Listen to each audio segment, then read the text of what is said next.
किसान भाइयों, आप सभी का स्वागत है। यह गन्ने की कोलक 16-202 वैरायटी है।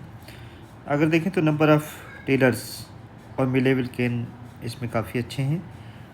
पोर की लंबाई आप देखें और मोटाई देखें, काफ़ी अच्छी है।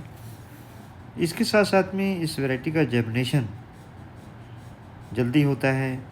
नंबर ऑफ़ टिलर्स यानी जो टिलरिंग है, ब्यात की बहुत सी किस्मों में समस्या रहती है, जैसे 118 में।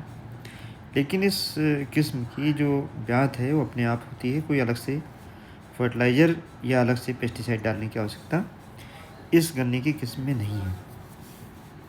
अगर हम लंबाई की आज बात करें तो 238 और 118 के बराबर इस गन्ने की किस्म की लंबाई हो जा रही है।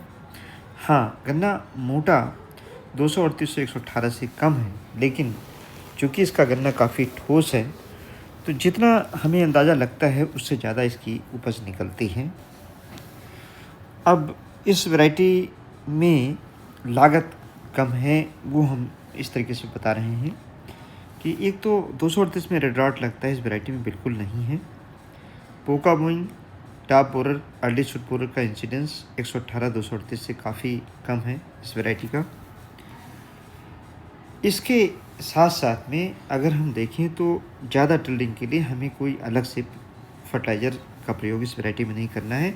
चाहे पौधा हो, चाहे पेड़ी हो, उसमें टिल्डिंग बहुत अच्छी होती है। इस वैरायटी को लगाने में सावधानी बरतनी चाहिए। अगर आप दूरी पर लगाते हैं तो इसकी मोटाई भी बढ़ती है और गन्ने का वज़न ज़्यादा है। अगर आप कंपेयर करते हैं किसी भी वैरायटी से, तो सबसे ज़्यादा वज़न वाली वैरायटी जितना दिखती है उससे ज़्यादा पैदा होती है। लगाते समय ध्यान रखें कि कम से कम 4.5 फीट की दूरी पर गन्ने को लगाएं। ज़्यादा नज़दीक लगाते हैं तो गन्ने इसके पतले हो जाते हैं। 2 आँख के टुकड़े को लगाना है। बीज का शोधन करें। अगर नहीं भी कर पाते हैं तो भी, ये चूँकि बिल्कुल नई वैरायटी है, तब भी ये वैरायटी अच्छा परफॉर्म कर रही है।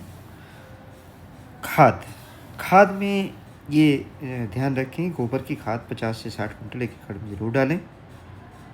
डीएपी अगर डालते हैं तो 70 किलोग्राम एक एकड़ में, और उसके साथ में 40 किलोग्राम पोटास और 30 किलोग्राम यूरिया डालें। 4 किलोग्राम ट्राइकोडर्मा गोबर की खाद में मिलाकर आखिरी जुताई पर डाल दें। 12 किलोग्राम जिंक डालें और ट्रेंच में गन्ने की बुआई करें। केवल 2 अंगुल मिट्टी से ढकें।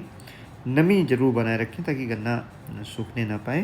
तो इस वैरायटी का जमाव बहुत जल्दी होता है और टिल्डिंग, जैसा कि मैंने बताया, बहुत जल्दी होती है। इस वैरायटी की एक पहचान है कि 2 बड और 3 बड एक ही गांठ से निकलती है। किसी वैरायटी में नहीं है, लेकिन इस वैरायटी में हमने दिखाने की यहाँ कोशिश भी की है।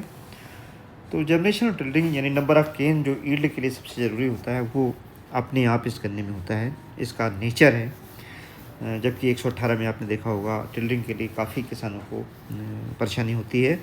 और पेड़ी गन्ना इस वैरायटी का काफ़ी अच्छा होता है। अगोला हरा है, पेड़ येलो है, लेकिन पत्तियाँ बहुत लंबी हैं। धन्यवाद। जय हिंद, जय भारत।